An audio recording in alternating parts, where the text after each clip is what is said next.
안녕하세요. 까치살모입니다. 우리나라는 지금 북한으로부터 강력한 위협을 받고 있고, 그래서 그것에 대한 전력 강화에 힘쓰고 있습니다. 그 중에서도 현 정부에서 가장 중요시하는 건 바로 삼촉체계의 강화입니다.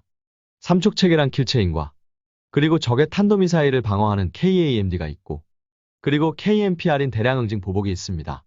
현재 지금의 정부에서는 그 무엇보다도 이 삼촉체계를 강화하는 데 집중하고 있습니다. 오늘은 그 중에서도 대량응징 보복에 관한 이야기를 할 겁니다. 그리고 대량응징 보복을 이야기하기에 앞서서 이게 제가 아무리 자료를 찾아도 나오지 않는 내용이 좀 있습니다. 이건 국방부가 국회 국방위에 제출한 자료에 나오는 내용인데요. 나머지 내용들은 이미 저도 알고 여러분도 익히 아는 내용인데요. 삼축 체계의 하나인 KAMD에 기존에 알려지지 않은 무기가 하나 추가로 포함되었습니다. 그건 바로 순항미사일 대응체계라는 것으로 현재 기존까지 없던 순항미사일 대응체계가 KAMD에 포함되어 있는 상태입니다. 이 순항미사일 대응체계는 다기능 레이더를 이용하고 있고 재미있는 점은 발사대를 천무다련장을 사용한다는 점입니다. 그러나 지금 이 사업은 제가 구체적인 사업 내용을 확인하지 못하고 있습니다. 아무리 찾아도 나오지 않더라고요. 그래서 이건 나중에 구체적인 내용을 확인한 다음에 좀 더 자세히 알아보도록 하겠습니다. 다만 확실한 건 이 시스템은 기존에 이미 우리가 가지고 있거나 기획하고 있던 방공망 시스템 중에 하나가 아니라 아예 새로 신규로 등장하고 있는 완전히 새로운 방공 시스템입니다. 여러분도 알겠지만 현재 우리나라는 LSAM을 비롯해서 천공 시스템을 개발 배치하고 있고 북한의 장사정포를 방어하는 LAMD까지 개발하거나 도입하고 있고 이게 전부 다 KAMD에 포함되는 건데요. 여기에 순항미사일 전용 요격 시스템이 하나가 추가된다고 보시면 됩니다. 그리고 오늘 이야기할 주제는 바로 대량응징 보복의 한 축인 참수부대에 관한 이야기입니다. 당연히 대량응징 보복의 핵심은 현무5 등 대규모 탄도미사일 공격능력 강화입니다. 그러나 분명한 건 참수부대도 이 대량응징 보복의 한 축이라는 것입니다. 북한이 우리나라에 핵미사일을 발사했을 때 그에 상응하는 보복행위를 하겠다는 게 대량응징 보복인데요. 왜 참수부대가 이 대량응징 보복에 포함되느냐라고 의문을 표하는 분들도 있는데요. 북한의 정권에 있어서 북한 주민 몇십만 명이 죽는 것보다 더 두려운 게 바로 김정은 자신의 목숨입니다. 우리가 아무리 북한의 평양의 대량응징 보복 차원에서 대규모 탄도미사일을 날리고 그로 인해서 많은 사람들이 죽어도 김정은은 눈 하나 깜짝하지도 않습니다. 그러나 김정은이 가장 두려워하는 건 바로 자신의 정권을 위협하는 것. 그리고 김정은 자신의 목숨을 위협하는 걸 가장 두려워합니다.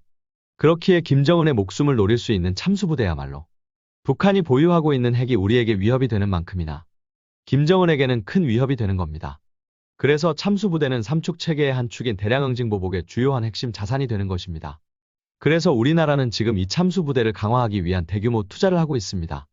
그리고 그 내용은 여러분들도 많이 들어봤을 겁니다. 이미 특수전용 수송기가 도입되었고 특수전용 대형 헬기 사업을 통해서 특수전용 대형 헬기도 도입되고 그리고 우리가 보유한 블랙호크 헬기를 개량해서 대량의 특수전용 블랙호크 헬기도 확보하려 하고 있습니다. 그뿐만 아니라 지금 우리는 특수전 요원의 모든 장비를 교체 중입니다. 아미타이거를 통해서 특수부대원용의 새로운 방탄모와 방탄복이 도입되고 있고 이미 특수전 부대를 위한 새로운 총기 도입 사업도 하고 있죠. 그뿐만 아니라 정말 여러 가지 장비들이 도입되었거나 도입되고 있습니다. 당장 특수부대가 우리 군의 유도무기를 유도할 수 있는 새로운 레이저 표적지 시기를 이미 도입했고 심지어 특수전용 무전기까지 완전히 개편 중입니다. 이리듐 위성전화로 통신장비를 개편 중이죠. 여러분도 스타링크는 아실 겁니다. 스타링크라는 건 결론은 저궤도에 수많은 통신위성을 올려서 우주의 인터넷망을 구축하는 건데요. 실은 스타링크 말고 비슷한 개념의 사업은 여러 가지가 있습니다. 대표적으로 글로벌스타, 투라야, 인마셋, 원웹 등의 사업이 존재하고 이리듐이라는 것도 비슷한 개념입니다. 물론 이리듐은 스타링크처럼 수만 개의 위성을 올리는 건 아니고 77개의 위성을 올린다고 합니다. 그리고 이 위성을 통해서 지상의 위성전화 서비스를 제공하는데요.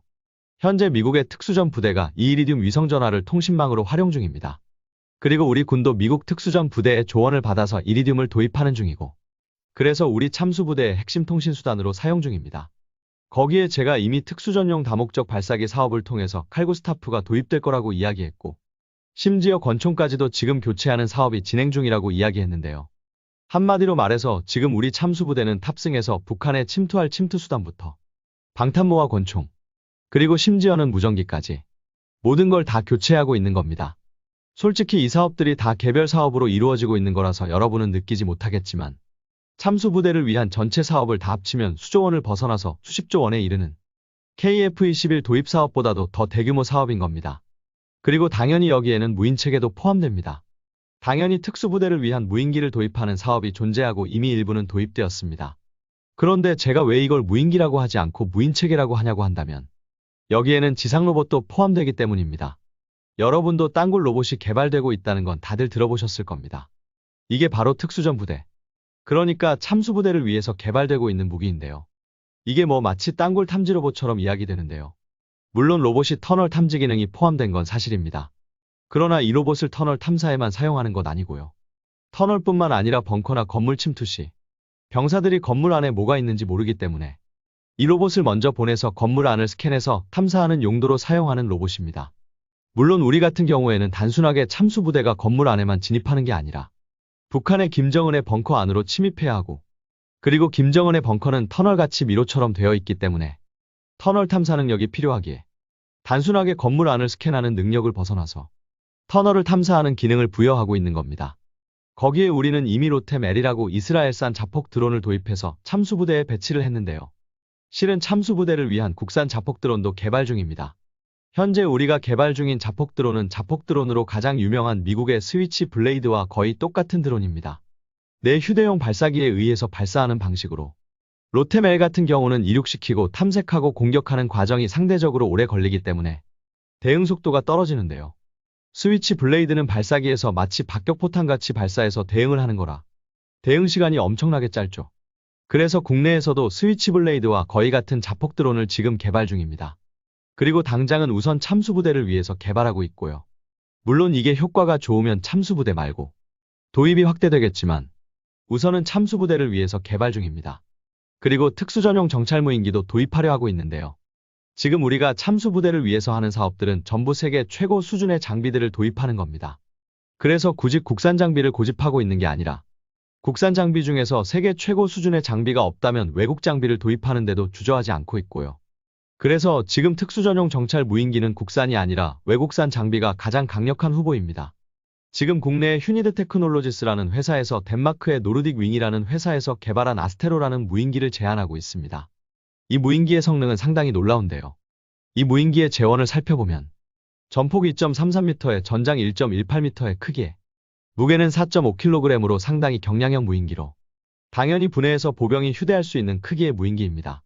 그런데 이리 작은 무인기가 최대 210분을 비행할 수 있고 최대 150km까지 진출할 수 있다고 합니다. 그리고 이리 작은 무인기임에도 불구하고 고해상도의 EO, IR 탐색 장비를 가지고 있고요. 한마디로 국내의 그 어떤 드론과 비교해도 비교 대상이 없을 정도로 성능이 뛰어난 무인기로 그렇기에 외국산이라도 도입하려 하는 것입니다. 당연히 적의 재밍에 대응하는 항재밍 기능이 있는 건 너무도 당연하고요. 이게 지금 우리가 도입하려는 특수전 부대를 위한 무인체계입니다. 김정은의 벙커를 탐색할 수 있는 땅굴 탐사 로봇부터 시작해서 스위치블레이드급 자폭형 무인기에 세계 최고 수준의 외국산 소형 무인기까지 진짜 돈을 전혀 아끼지 않고 세계 최고 수준의 장비만을 엄선하고 있다고 해도 과언이 아닌 것입니다. 그리고 여기에 특수전용 경전술 차량 사업이라고 해서 미국의 M1297 AGMV와 같은 경량형 전술 차량을 도입하는 사업을 하고 있고 이것과 관련해서 아덱스 2021에서 기아자동차가 모하비를 기반으로 하는 경량형 전술 차량을 전시한 적도 있는데요. 이 차량은 기본적으로 치누크 헬기에 단순하게 매달고 갈 수 있는 것에서 벗어나서 아예 치누크 헬기의 실내에 넣을 수 있는 크기로 만들어지고 있습니다. 당연하지만 헬기가 슬링으로 기체 아래에 차량 같은 걸 매달고 다니면 헬기의 기동성이 떨어지기 때문에 적이 맨패드 대공 미사일로 공격해오면 회피기동에 제약을 받습니다. 그래서 아예 치누크 헬기의 실내에 넣어서 헬기가 기동성이 떨어지지 않고도 운반할 수 있는 특수전용 전용 차량을 개발하는 건데요. 여기에는 좀 더 재미있는 사업이 존재합니다. 우리나라는 여러가지 수소 기반의 동력 시스템을 군용으로도 개발하고 있다는 건 여러분도 저를 통해서 많이 들었을 겁니다. 장갑차의 동력부터 시작해서 전차의 동력까지도 개발하고 있죠. 그런데 여러분이 보기에 우리나라가 군용 차량 중에 수소 동력을 가장 먼저 도입하는 군사용 차량은 뭐가 될 거라고 생각을 하시나요?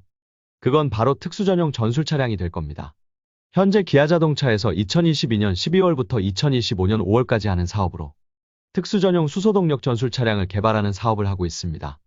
재미있는 점은 이 차량은 단순하게 미래의 수소동력을 개발하기 위한 기초개발을 하는 사업이 아니라 실제로 실전용 차량을 도입하기 위한 사업이라는 것입니다.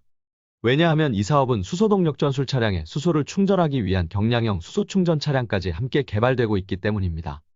심지어 이 수소동력 전술 차량을 치노쿠 헬기 안에 넣을 수 있는 건 물론 수소 충전 차량까지도 치노쿠 헬기 안에 넣을 수 있는 크기로 만들어지고 있습니다. 한마디로 진짜로 실전 배치를 목표로 하고 있는 사업인 겁니다. 당연히 그 어떤 부대보다도 특수전 부대의 수소동력 차량을 가장 먼저 배치하려는 건 역시 소음이 없기에 적에게 들킬 가능성이 적기 때문입니다. 그렇기에 그 어떤 차량보다도 특수전 부대를 위한 전술 차량에 가장 먼저 수소동력을 적용하려 하고 있는 것이고요. 어떤가요? 우리나라가 지금 참수부대에 얼마나 진심이고 그리고 얼마나 투자를 하는지 느껴지시나요?